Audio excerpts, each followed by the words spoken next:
Vamos a la palabra del Señor.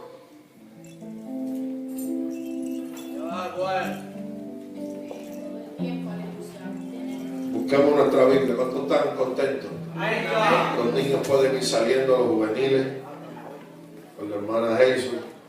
Carlos, quédate. Todo va a salir. Virginia, no lo dejes salir. Dijimos los niños. Tú tienes corazón de niño, pero niño dejaste de ser hace tiempo. Bueno de Dios. Gloria a Dios. Los juveniles. Ahí va Junior, con mi Daisy, mi Daisy le dice, yo quiero a mi Daisy. Dale un aplauso a Daisy, bendito, que vaya. Vea con todos los pollitos. Gloria a Dios. Mira que una mamá Natalia, contenta, brincando. Mira. Y usted viene así para la iglesia, contento. Yo quisiera ver a uno de ustedes entrar por esa puerta un día. Llegar a la casa de Dios. Gloria a Dios.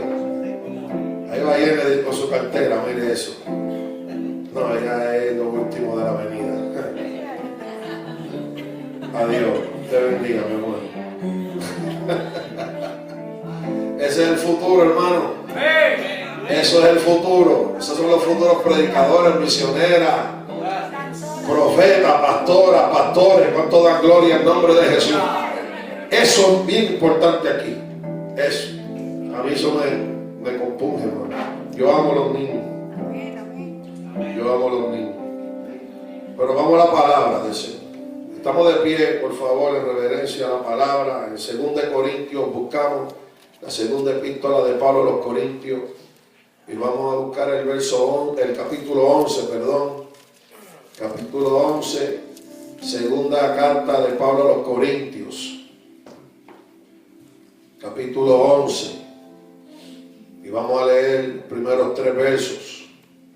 Gloria al Señor. Vamos a leer del 1 al 3. Segunda de Corintios, capítulo 11. ¿Lo tienen? Aleluya.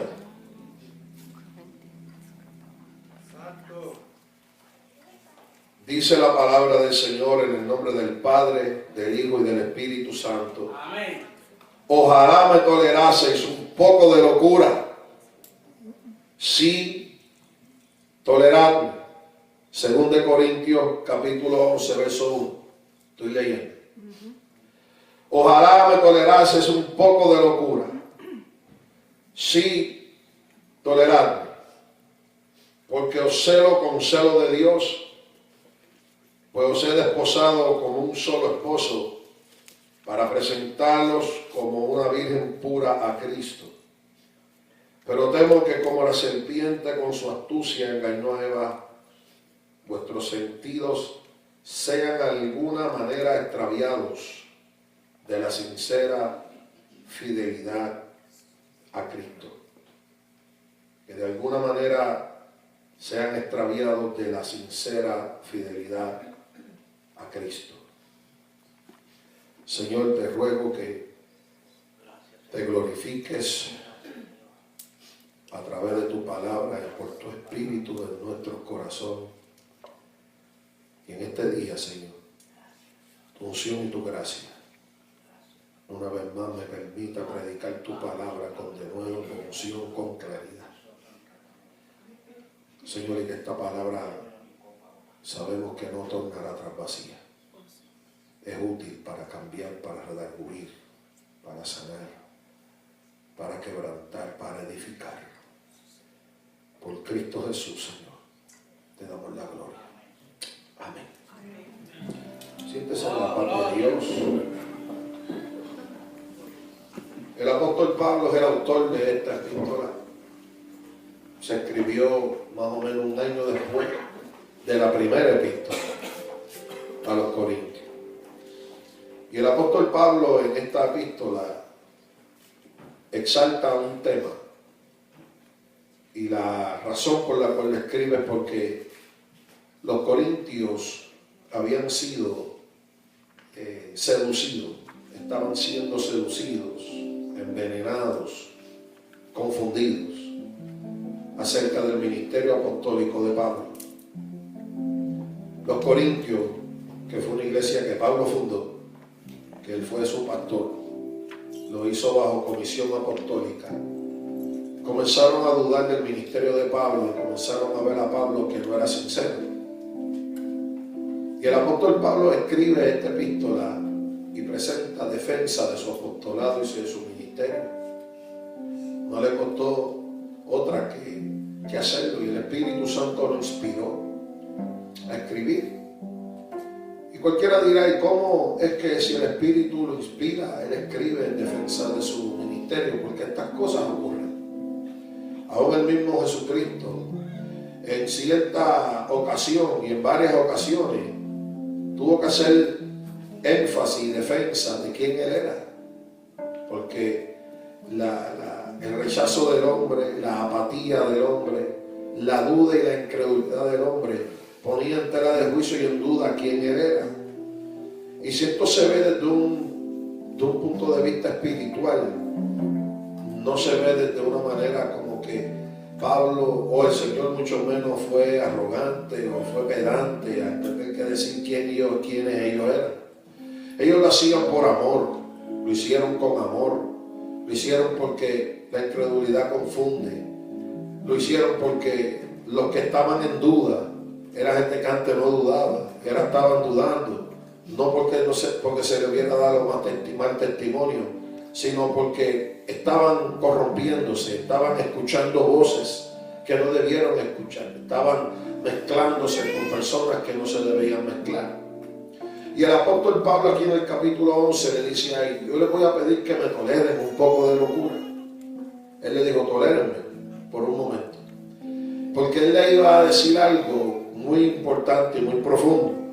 Él les dijo, yo los celo a ustedes con celo de Dios. Él les estaba diciendo, el amor que yo tengo hacia ustedes no es mero amor, es un amor con celo. Sí, yo los celo, pero no es un celoso basado en el egoísmo, no es un celo basado en la desconfianza, era un celo de Dios. No era un celo de que ellos le pertenecían a Él, que eran propiedad de Él. No, era un celo de Dios, era cómo Él guardaba y se sentía responsable por sus almas, por quienes ellos eran, por la congregación en general.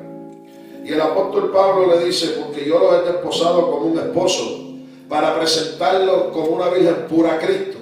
Fíjate que él asume ahí y tiene un rol muy importante. Él dice, yo los voy a presentar a ustedes como una virgen pura.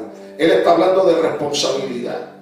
El apóstol no estaba relegando su responsabilidad, no estaba culpando a la congregación, él no estaba resentido con la congregación. Él simplemente le decía, yo tengo una responsabilidad con ustedes, yo voy a dar cuenta a Dios por ustedes. Por eso él dice, yo los he presentado, los voy a presentar como una virgen pura a Cristo. Fíjate que el apóstol estaba hablando en esperanza, estaba hablando en fe. Él estaba hablando confiando de que el Señor se iba a encargar de todo lo que había en aquella congregación que había que arreglar. Los que han leído Corintios saben que los Corintios fue una congregación con muchos problemas. Pero Pablo siempre le llamaba los santos en Dios. Le decía una virgen pura. Él confiaba en que el Espíritu Santo iba a finalizar en aquellos hermanos, en aquella congregación de Corintios, lo que había comenzado. Y él iba al final ver el producto de la bendición y de la unción y de la gracia y del trabajo del Espíritu con aquellos creyentes. Pero el apóstol Pablo le habla algo que es bien importante. Por eso le digo, yo espero que ustedes me toleren un poco de locura.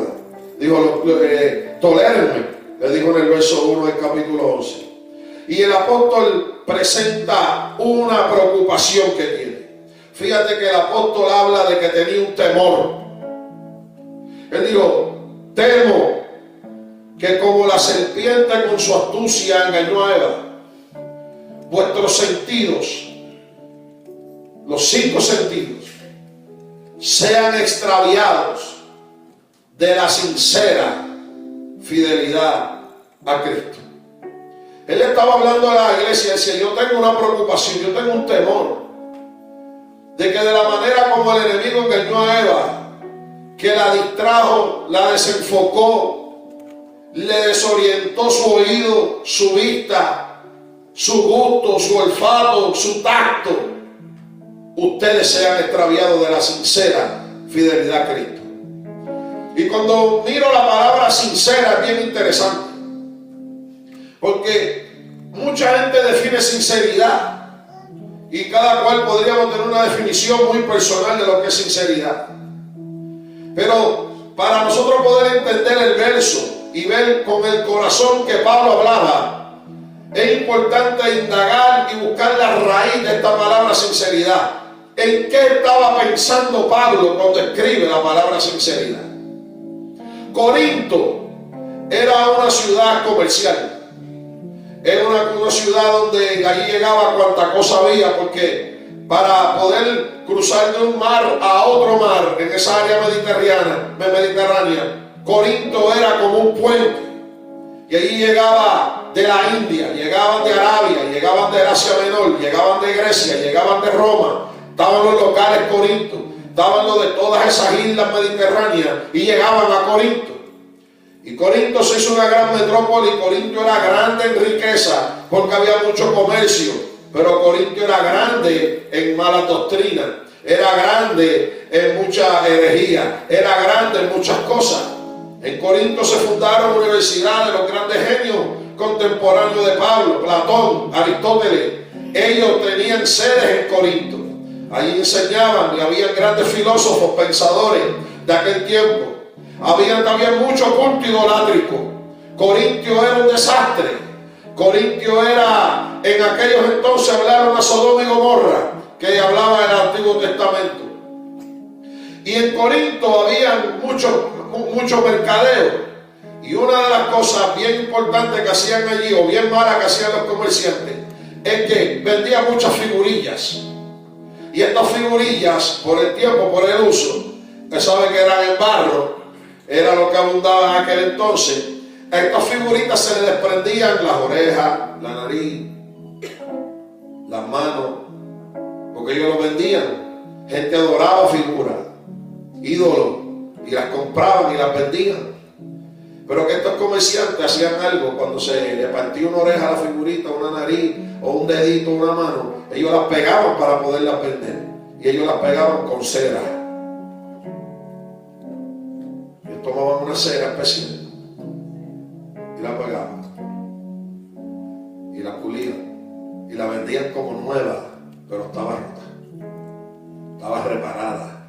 Y la vendían como nueva. Esta es la figura que Pablo tiene cuando escribe sincera. ¿Me está entendiendo? Nuestra fidelidad no puede estar pegada con cera.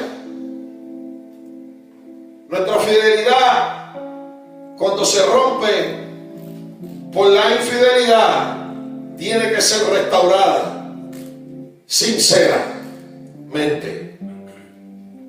No puede tener pegamento humano. No puede tener mano humana. No puede tener arte humano. Tiene que ser directo de Dios. Cuando la oreja se nos desprende por escuchar lo que no tenemos que escuchar, por dejar que lo que se escucha penetre y haga daño y envenene, y profiramos con nuestra boca basado en cómo nos sentimos por lo que escuchamos, nuestra fidelidad debe ser restaurada sinceramente.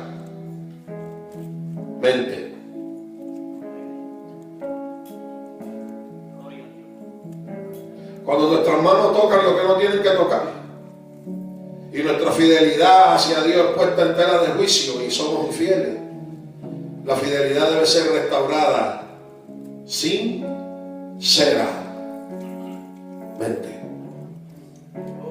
¿Lo está entendiendo? Cuando nuestro olfato huele algo y nos distrae y vamos detrás de lo que olimos y faltamos nuestra sinceridad, la sinceridad debe ser renovada por el Espíritu y créame, lo va a ser sinceramente.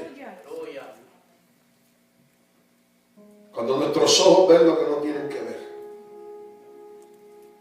Y atesoran lo que ven. Lo prohibido. Lo que se nos dijo no. Por nuestro propio bien. Pero lo miramos.